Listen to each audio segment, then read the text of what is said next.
Il y a des jeux comme ça que tu achètes sur le PlayStation Store lors d'une promotion sans trop savoir ce que c'est et qui te foutent une claque monumentale. On va parler de Metal Gear, de Dark Souls, de Spec Ops The Line. Bienvenue dans cette critique. L'on peut, je pense, aisément affirmer qu'il y eut un avant et un après Gears of War, car même si je n'ai jamais eu l'occasion d'y jouer, manque de console, et manque d'envie, il faut dire que le système de couverture qu'instaura le titre fit son petit effet dans le paysage vidéoludique, si bien qu'un paquet de productions se sentirent obligés de réappliquer la formule stricto sensu, pour le plus grand plaisir des joueurs. Moi j'ai adoré voir Splinter Cell se transformer en truc linéaire sans possibilité d'approche qui ressemble à tout le reste de la production. Vraiment. Bon, les modes coop et compétitifs de Blacklist sont vraiment fun, c'est vrai. Bon, après, certaines licences s'en sortent très bien quand même. Uncharted, en ajoutant la plateforme. Et puis, il y a les copies carbone du gameplay de Gears of War. Spec Ops The Line en fait partie. Mais... en fait, non. Parce que si les mécaniques sont un décalque de l'exclusivité Microsoft, la manière dont nous sont amenées ces mécaniques, et donc dont nous les percevons, sont absolument différentes en tout point. Pourquoi Parce que Spec Ops, contrairement à Gears of War, est tout sauf fun. Sorti en juin 2012 sur PC, PS3 et 360, développé par Yaeger et édité par 2K, ce 9ème opus de la saga Spec Ops signe à la fois le retour de la licence après 10 ans de silence radio, et le reboot de la série qui changera de caméra, de style, de propos et d'approche. Rassurez-vous donc, il n'est aucunement nécessaire de faire tous les Spec Ops avant The Line, déjà parce que ce dernier propose un scénario, des personnages et un univers propre à lui-même, et aussi parce que les autres Spec Ops, c'est un peu de la merde. Le titre nous met dans la peau de Martin Walker, soldat sortant des guerres de Kaboul et envoyé dans un Dubaï post-apocalyptique afin d'y secourir des soldats disparus. Une mission comme une autre, en outre, est d'autant plus aisée à accomplir qu'il est accompagné de 2 camarades, Adams et Lugo. Et c'est parti pour un petit jeu d'action fort sympathique. Pendant 1 ou 2 heures. Parce que l'on comprend très vite que sympathique n'est pas le message que les développeurs voulaient faire passer. Mettons tout de suite les choses au clair. Nous sommes, je pense, tous d'accord pour dire que l'horreur de la guerre et jeux vidéo dans une même phrase, c'est discutable. Parce que la violence, lorsqu'elle est présente, est bien souvent décomplexée. Ce qui est logique, puisqu'un éditeur va rarement prendre des risques en prenant parti pour quoi que ce soit, ou qui que ce soit, vu l'argent mis en jeu. Et puis il faut que le joueur s'amuse. Non, le jeu vidéo a beau être un produit de divertissement, ça ne l'empêche pas de pouvoir et parfois de devoir remettre le joueur en question, quand bien même cela est désagréable. C'est de toute façon un passage nécessaire pour affirmer que le média est tout aussi capable que ses confrères de poser des questions, mais également simplement divertir bien sûr, il en faut pour tout le monde, et toutes les humeurs. Mais il est toujours difficile, même aujourd'hui, de se dire que guerre et jeux vidéo vont bien ensemble, parce que... c'est vrai, il est impossible de retranscrire une telle horreur par le biais d'un écran, d'une manette et de mécaniques de jeu. Ceci dit, ça n'a pas empêché certains jeux de nous en rapprocher au niveau du traitement.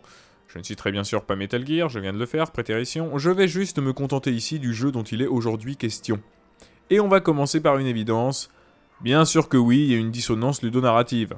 Pour la faire courte à ceux qui ne connaissent pas le terme, on parle de dissonance ludonarrative lorsque ce que l'on joue entre en conflit avec le propos du jeu. Bon bah là oui, on peut se manger des dizaines de balles, on abat des ennemis à une échelle industrielle, et si on meurt, on réapparaît. C'est sûr que ça colle moyen à l'aspect réaliste et horrible dont se targue le jeu. Mais ce dernier s'en rend bien compte et fait tout pour équilibrer la balance. Déjà, on est beaucoup plus fragile que dans grand nombre d'autres jeux de tir, même en facile. Parce que même si votre santé se régénère en quelques instants, il vous suffit de rester 3 à 5 secondes sous le feu ennemi pour aller bouffer du sable.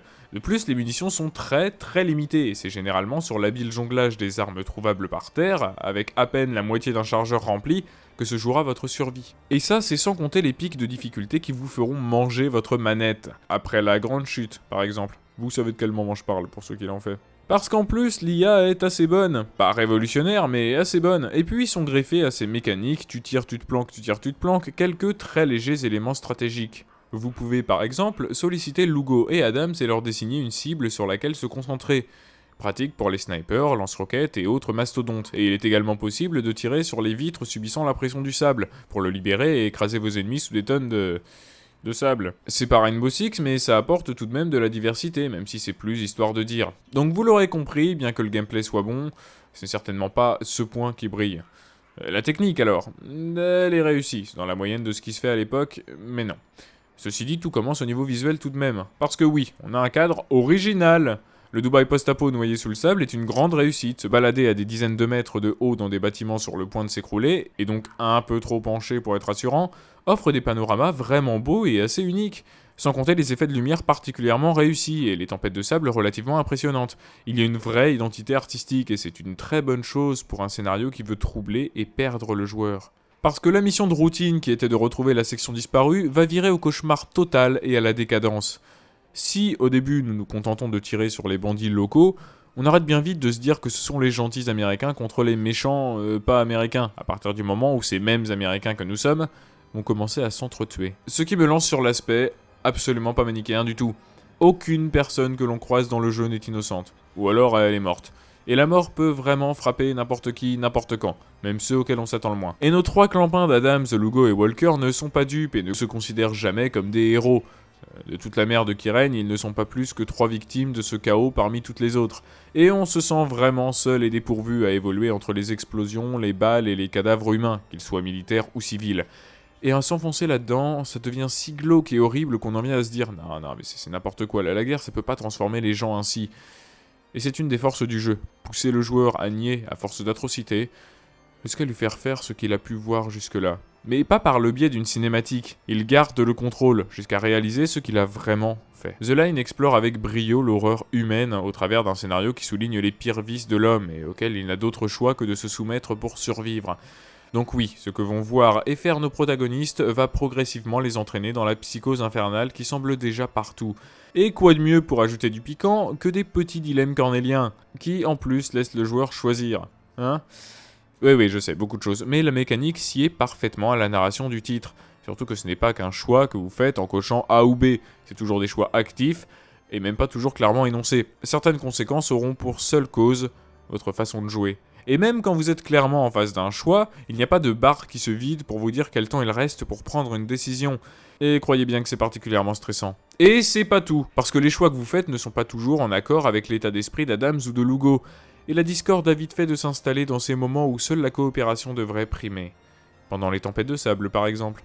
Comprenez-vous maintenant pourquoi ce jeu a un propos convaincant et persuasif sur l'impact que la guerre peut avoir sur quelqu'un? Bon, bien sûr, on pourrait se dire que The Line aurait gagné à avoir un gameplay plus basé simulation à la Rainbow Six ou Arma, avec mort permanente inclus, mais je pense que c'est ce que les précédents Spec Ops ont tenté et que ça n'a juste pas marché. Des années plus tard, petit reboot pour un nouveau public, qui n'est pas non plus au rendez-vous, malgré les qualités du titre, parce que c'est clair qu'il en a, hein.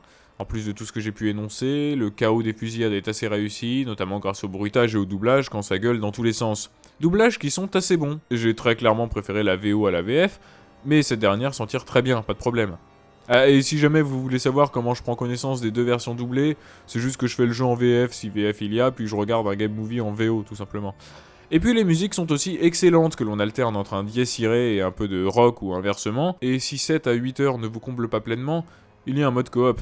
Non, oubliez le mode coop. Et il y a un mode multi-compétitif. Sauf que je pense qu'à l'heure qu'il est, il est totalement vide. C'est un peu ce qu'on peut dire de Destiny 2. Bah non, merde, attends, je l'ai déjà fait. C'est un peu ce qu'on peut dire de Dark Souls. Non, pas du tout, mais je l'avais pas calé dans la vidéo. Allez, salut!